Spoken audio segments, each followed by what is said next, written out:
Welcome back, everybody. Today we're going to do a video by Binkov's Battleground. I'm not sure if I've ever done one of their videos. I may have done one in the past. I for sure have watched, I think, 2 or 3 different videos a while back. I don't remember exactly what they were over, but I got this one sent to me on Discord, so we're going to jump into it. This is how are NATO's tanks going to help Ukraine? I've been looking at and trying to piece together all of the new equipment that has been cleared from the West to be sent into Ukraine. So I thought this would be a good video to do right now while I'm working on that. Let's jump into it. Binkov's Battleground, NATO's tanks in Ukraine. In mid-January, Britain became the first country to publicly announce it would send its own top-of-the-line-ish tanks to Ukraine. After Britain said it would send 14 Challenger 2s, other countries finally joined in as well. But what will all those tanks and other recently promised armored vehicles do for Ukraine? How might they be used and how might they fare in the war? Just going into it, it seems like it would be a bit of a shit show. Having all of these different types of tanks being used, all of this different type of equipment, it seems like it would be, it seems like it would be a shit show. Countries, for the most part, are pretty uniform on what they use and weapon systems and things of that nature, and it's to keep it kind of simple. So we'll see what he says. As the war rages on, Eurasian markets are in constant turmoil. Energy and housing prices are at historic highs. That caused even stocks and bonds to lose up to 25% in 2022. Masterworks, sponsoring this video, can help with investing. I was so confused for a second about what in the hell was going on. Yeah, you all know I'm a sucker for economic stuff, but we'll jump past this. Onto with our video now. Why have NATO countries only recently started pledging their own armor? Not just the tanks, but also infantry fighting vehicles, like Marders, Bradleys and CV-90s, also promised this past January. Up until January, only tanks sent to Ukraine came from Eastern European countries, which still had Soviet-compatible tanks. Some 350 were sent so far, mostly T-72s, with up to 90 more Czech tanks to come fairly soon. Joining them were some 245 various BMP variants, which are infantry fighting vehicles. Sure, NATO countries sent lots of vehicles of their own design, but those were all various armored cars or very old armored personnel carriers, like the Vietnam-era M113. So, what changed? Well, back in September and October, Russia seemed like it was on the ropes. It was losing a lot of territory. And it's possible that to the NATO countries, a cascading political event in Russia seemed possible, stemming from those losses. Perhaps they hoped for Moscow's political support for the whole war disintegrating. Or perhaps it was believed a mass rout of Russian troops would be triggered in other areas as well. That did not happen. Instead, Putin seems to have doubled down, announcing mobilization in Russia in September. As December came and went, the front line became increasingly frozen. With no further successes from Ukraine's side, with ever-increasing Russian troop numbers, and with Ukrainian losses around Bakhmut, NATO countries finally changed their tune. All those vehicles they sent earlier have not proved to be enough. It's plausible many of those were neutralized in the meantime anyway, so a fresh wave of vehicle pledges is being organized. But since by now most of ex-Soviet stocks within NATO have been spent, different kinds of vehicles are being promised. What will those NATO vehicles face? Well, infantry and missiles and artillery, but also sometimes Russian tanks. Before the war, Russia's most numerous tank was by far the T-72B3 variant. It's basically the old T-72B from Soviet times, but completely refurbished and equipped with modern subsystems, munitions and add-on armor. It is only normal that, even according to the Oryx photo archive, with all its shortcomings, the B3 variants have seen highest casualties. So due to their numbers, we'll do a little comparison of the Russian T-72B3 with soon-to-come NATO tanks, excluding Abrams, which will be covered in another video. While top-of-the-line NATO tanks in active service are better than Russia's most common tank, most tanks that are en route to Ukraine are not as capable. Most of those do not offer a separate second thermal sensor for the commander. They only feature one thermal sight for the gunner, just like the baseline Russian B3. What's more, while the Russian B-3 have French-based second-generation thermal sights, most of the recently promised NATO tanks come from stored stocks and feature only first-generation thermal sensors. Even the German Leo 2A6 still have first-generation thermals for the gunner. The other older Leos might be sent as are, or modernized before reaching Ukraine, which would take time. On one hand, they might not be as competitive as they could be, and on the other, those older Leos might not reach Ukraine before spring offensives. First-generation thermals can recognize. Yeah, so this is something that's been talked about a decent amount in the US, at least for people that have been kind of keeping up with this. Basically, the idea that all of this stuff is coming out of, stocks. Everything is coming that is going over to Ukraine has been put back and kind of sat on. And so they're pulling it out and sending it over there. The US has been having a conversation about how to replenish this and when and, all of that sort of stuff. So that has kind of been the center of discussion there. In regards to why they're sending them, this is something that I've actually been sort of digging into, trying to get an idea of why now. And I think there's a handful of things at play. Really, I think NATO has been sort of going with the flow on this. They've been kind of making this up as they go. And you saw initially what I thought was impossible, which was a solidified Western response. Initially, that response was there. It was in the form of sanctions. However, behind the scenes, you had a lot of arguments from different Western countries about cutouts in the sanctions. You had some people that wanted to cut out for energy, some people that wanted to cut out for luxury goods. All across the board, there were different countries that were kind of trying to finagle this chessboard in their favor so that their economy could still get what it needed, and then you would still have the restrictive nature on Russia's economy. The response from the West as a whole really surprised me early on.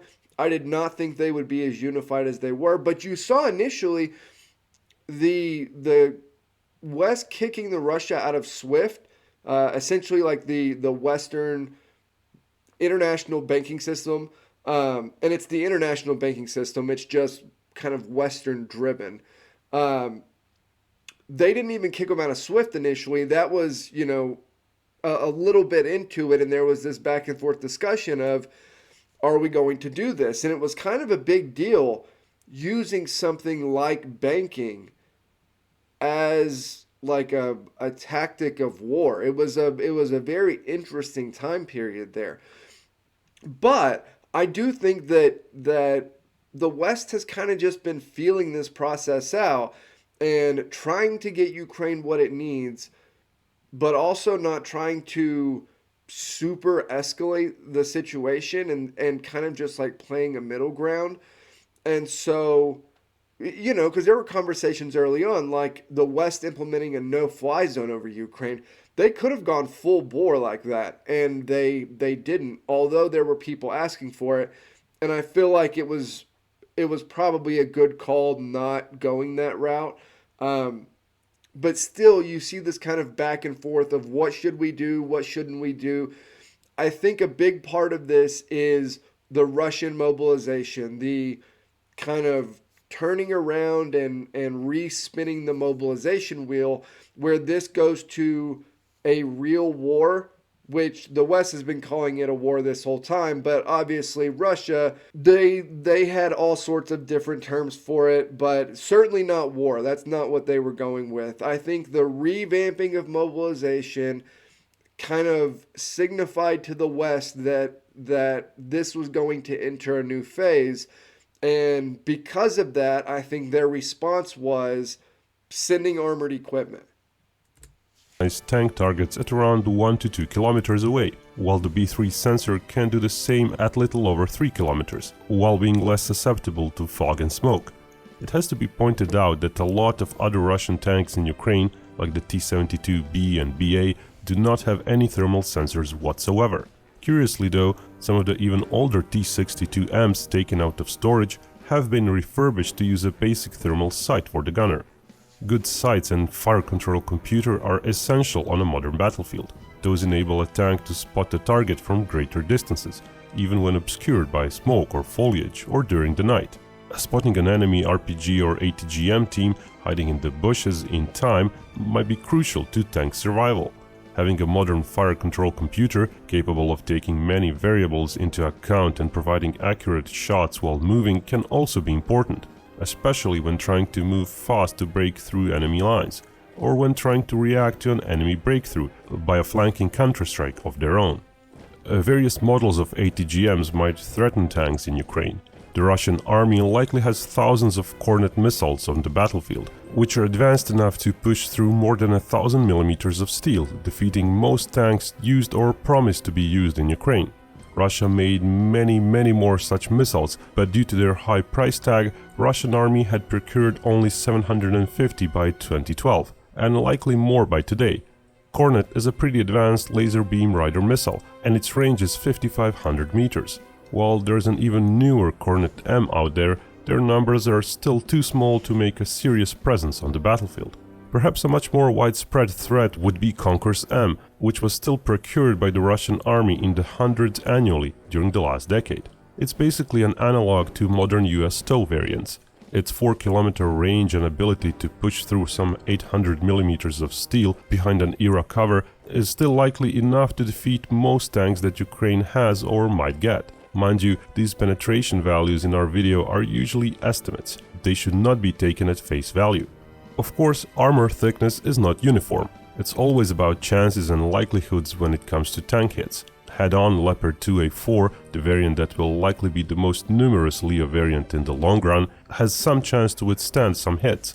Its turret cheeks, for example, might be able to deal even with Conquer's M hits totally perpendicular to them. But both the gun mantlet and the entire front of the tank's hull would not withstand such hits. Granted, Yeah, and I don't want to sound too callous about this, but I think part of the reasoning for this is we're moving into a period where it looks like a general, maybe not total world, but at least semi-global war is certainly more likely than it has been over the last couple of decades.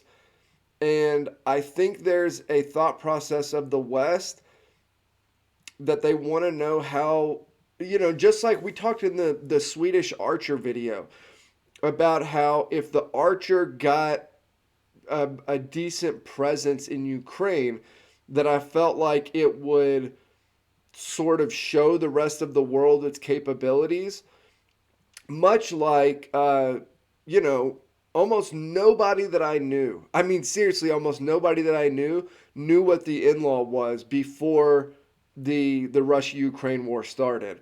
And now almost everybody that I know knows what an in-law is. And so I think there's part of this that the West wants to know sort of how this stuff does in a real modern conflict, not against a country that, is nowhere near a technological equal, but against a modern first world country. How does this stuff perform in a real war scenario? a small percentage of heads usually reach the hull compared to the turret, so in the end it's likely over 2/3 of such frontal shots might be survivable for Leopard 2A4s. Challenger 2 is similar to the extent that, like pretty much all tanks, it doesn't have all of it armored the same way, though its turret cheeks are likely so armored that even the more modern Russian Kornet missile might not penetrate. But as usual, the gun mantlet and especially the hull are likely candidates for penetration. Challenger 2 was seen in action with additional ERA armor on the lower half of its frontal hull though, as well as side skirts plated in such ERA armor. If Ukraine gets such armored variant, that would certainly help against various ATGMs and RPGs, even when attacked from the sides. But talking about armor protection is a bit futile. Because in a war, tanks and other vehicles will inevitably get threatened not just from the front, but from other angles as well. Or some lucky shot will reach a weak part of the armor. Some of those Leopards and Challengers will inevitably get hit. A modern ATGM hitting the side of any tank today will punch through. Sometimes the damage may not be great. Maybe another crew will command the same tank after a repair within weeks.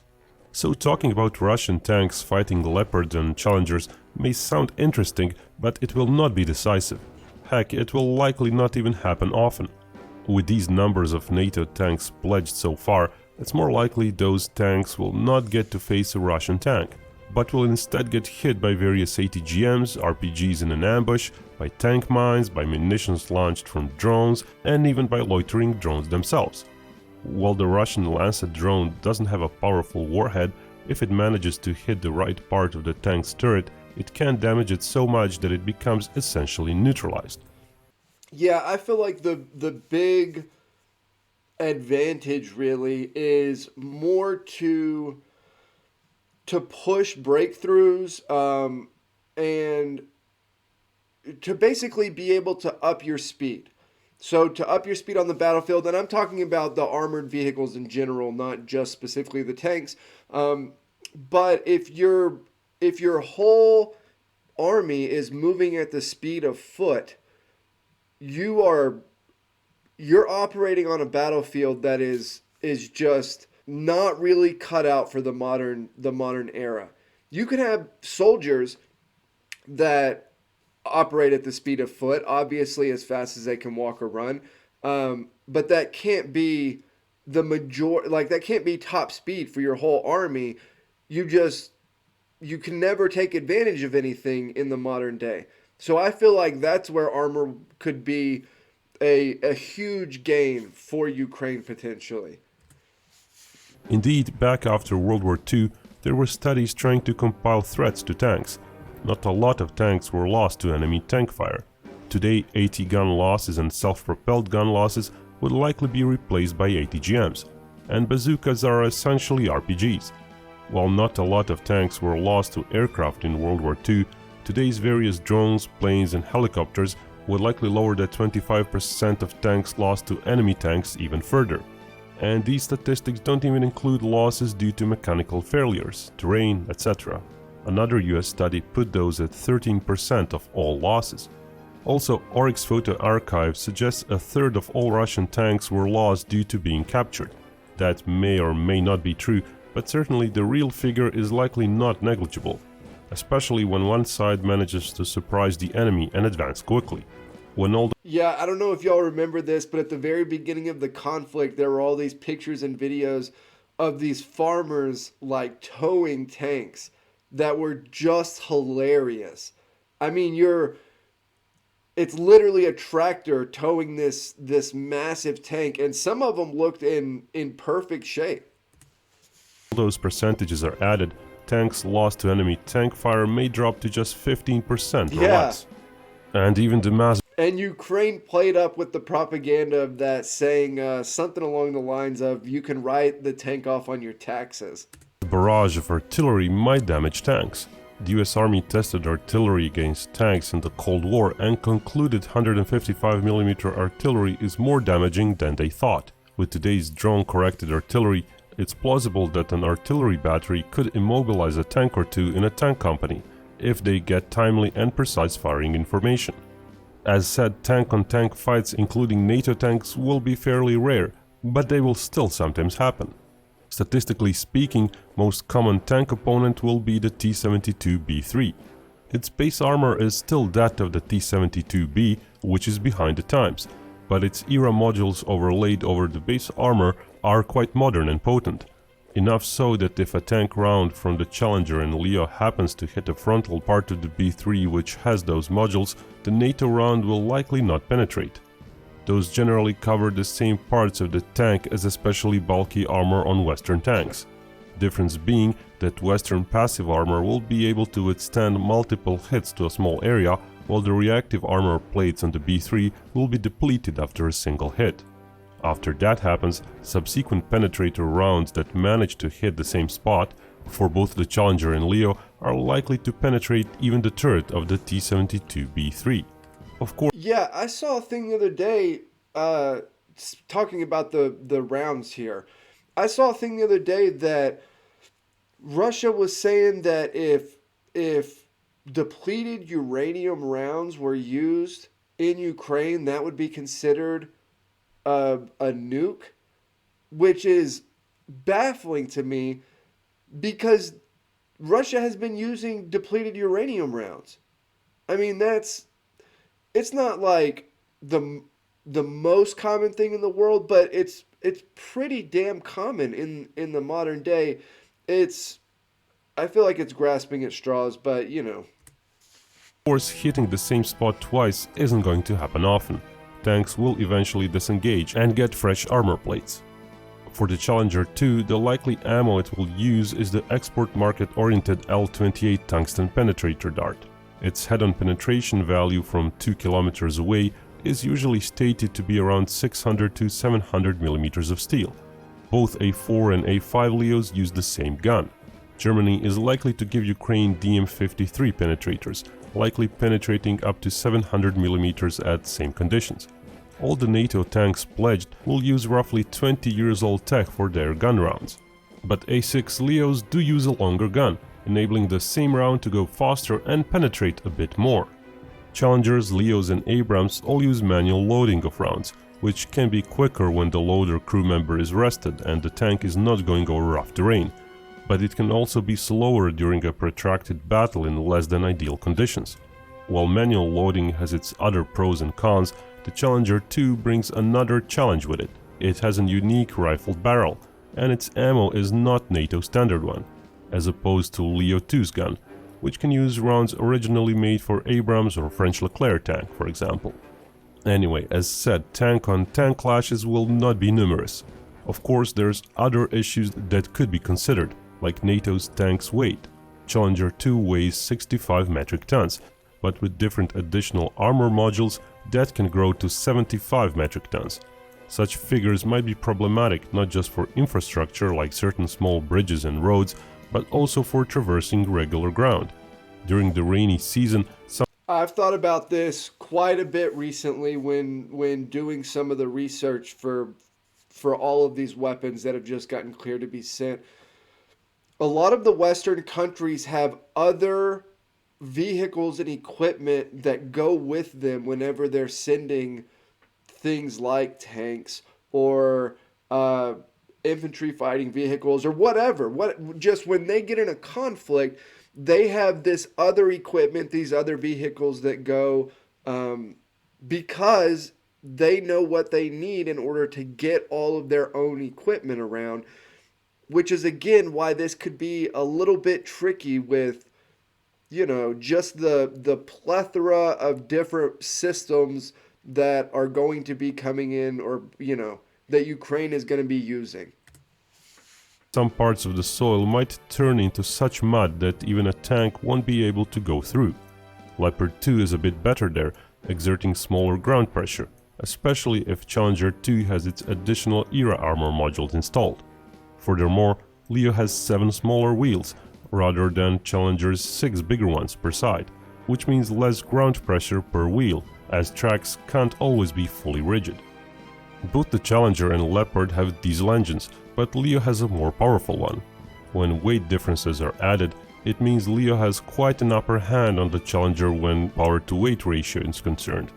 Such a weak figure was somewhat compensated for with a more complex transmission, which has 6 forward gears compared to Leo's 4.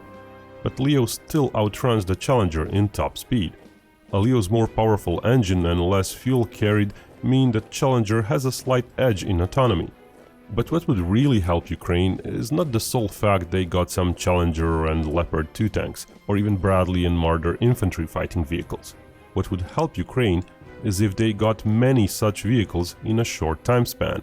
Not a few hundred, but likely 1,000 within half a year. Yep. If Ukraine ever gets that and the training infrastructure is set up outside Ukraine so 1,000 crew sets are also trained in the same time span, then a crucial mass of potent vehicles could be assembled on the battlefield. Yeah, and so I think I think something like the CV90 here could be really, really effective if, like he says, there's enough that are gotten to Ukraine in a short enough time span. But that's going to be the case with all of this stuff. It's it's got to be in mass, you know. Here and there will be helpful for like particular people, but across the broad war, you really need them in bulk. And that's something that I'm sort of curious as to. The West has been sort of unpredictable on how they go about this stuff. Like I said, I did not predict them to act unified when this all even broke out. I'm not sure what the move is here, and Germany kind of was kicking and screaming about the tanks to begin with. I'm not sure how this is going to end up playing out, but I'm at least somewhat optimistic that they will get a decent amount of armor there pretty quickly. That might be enough to break through certain Russian lines, once other systems have done their part, like long-range strike systems, paralyzing Russian support beforehand. Everything really needs to be sent as part of a broader balanced plan. 500 tanks, for example, would benefit most from even more than said number of infantry fighting vehicles, and those would all benefit most from hundreds more drones to scout enemy positions, and hundreds more artillery pieces to pin them down as the armor is advancing. Yeah, it's a war. It's a war, and not just a war, it's a modern one. And so, you know, all of this stuff works together. We've seen how technology has just totally changed the battlefield from what it was in the past. Now, drones can be an extremely potent weapon. It's not just there for intel or for reconnaissance or something like that. We've seen that tanks, can be extremely vulnerable even in groups. There's just, aircraft. I talked about this in a video, either on the Discord or on a video last week, about the Russians not being able to hold air superiority. It's the modern battlefield is just super advanced, and all of these different technological pieces work together. And so that's why I'm trying to put together the whole list of everything that the West just cleared to be sent, because I'm trying to get an overview of essentially this, not what the broad strategy is, but essentially what is being put in place so that a broad strategy like this could be implemented. That is of course very speculative. The initially announced vehicle figures may not be enough to make a meaningful impact on the battlefield on their own, if not followed up by more and more vehicles. Take the IFVs for example. With the armor numbers promised, those IFVs will rarely get to be used as the US Army is using them, meaning to go fast and carry infantry, crossing perhaps dozens of kilometers during penetration or counterattack maneuvers. The front line is simply too short, too densely populated by enemy troops, and too fortified for that. With the current numbers, it's likely even IFVs like the Bradley will serve more as an additional sensor and gun platform, to be held a few hundred meters behind the very front line populated by infantry and foot, in the trenches and so on. Those IFVs will still be good as they will be able to bring supplies and firepower to the front line, but unless even more vehicles are sent soon, they likely won't be used to be as mobile as they could be. And the same will. And again, I feel like that role could be the most that role could be of the most benefit to Ukraine for the overall general view of the conflict, is the ability to essentially move very, very quickly on the battlefield. Something that they really haven't been able to do, certainly in mass up to this point, and not really much at all. And so that's one of those things where, yeah, if there's enough of them, I feel like it could be really, really, really beneficial. Will likely apply to tanks. Instead of a large formation of tanks and other vehicles charging to flank an enemy, there will be no opportunity to flank. Tanks will be used as support sensor and firepower platforms, just like the IFVs, but with heavier guns and longer reach. Still, all those IFVs and tanks are decently armored against artillery, which is very important, as artillery has been causing a lot of casualties in this war.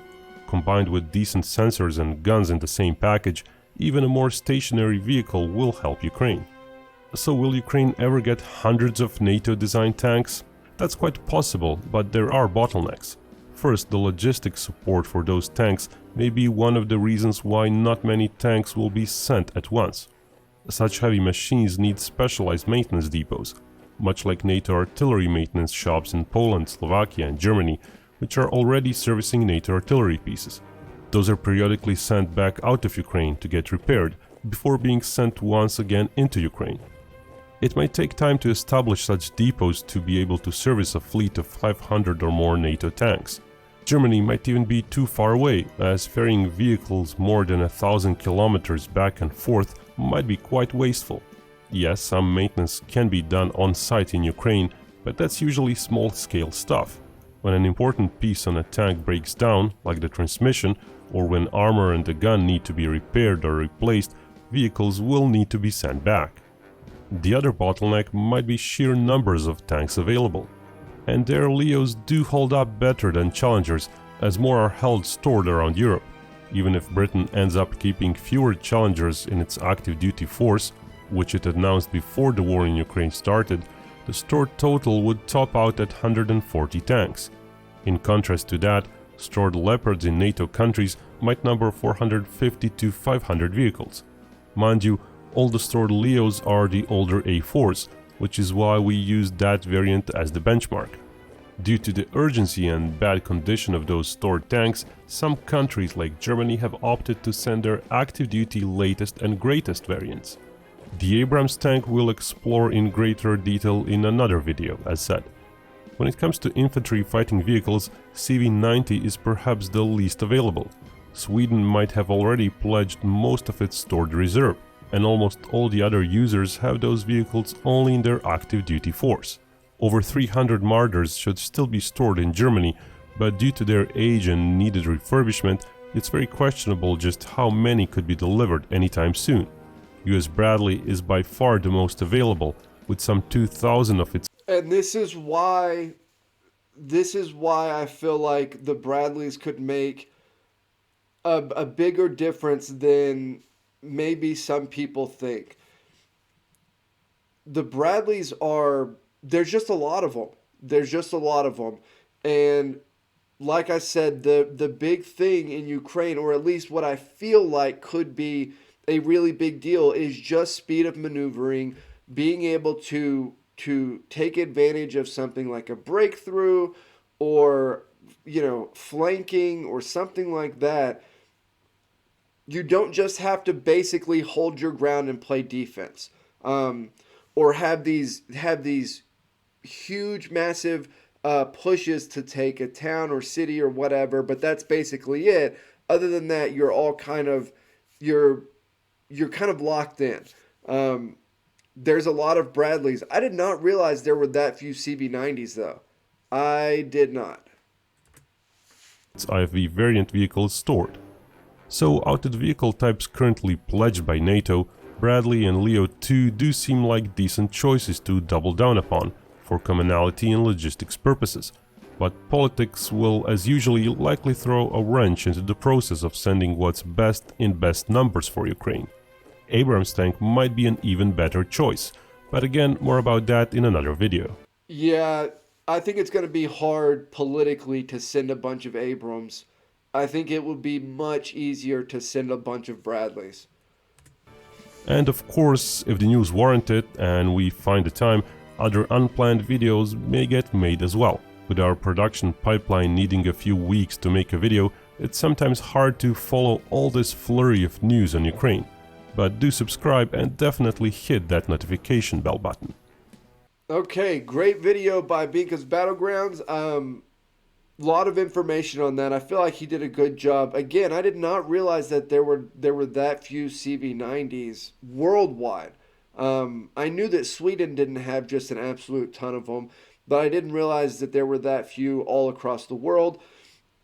Again, politically here in the US, I think it will be much easier to clear sending, 5 times as many Bradleys as Abrams. I think it will be very, very difficult to get cleared to send a bunch of Abrams. I say a bunch. To send them in the numbers that would really be beneficial in a real way. I feel like it will be easier to do that with the Bradleys than with the Abrams.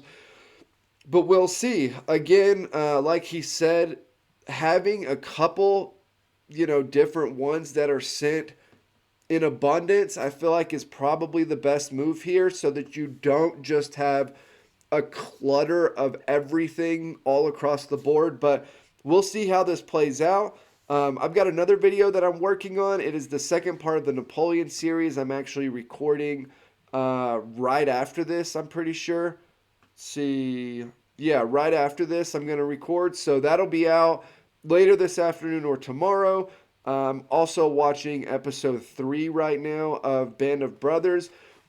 I'm trying to work on the correct filter for the video itself so that it can get through YouTube for the first 2 episodes.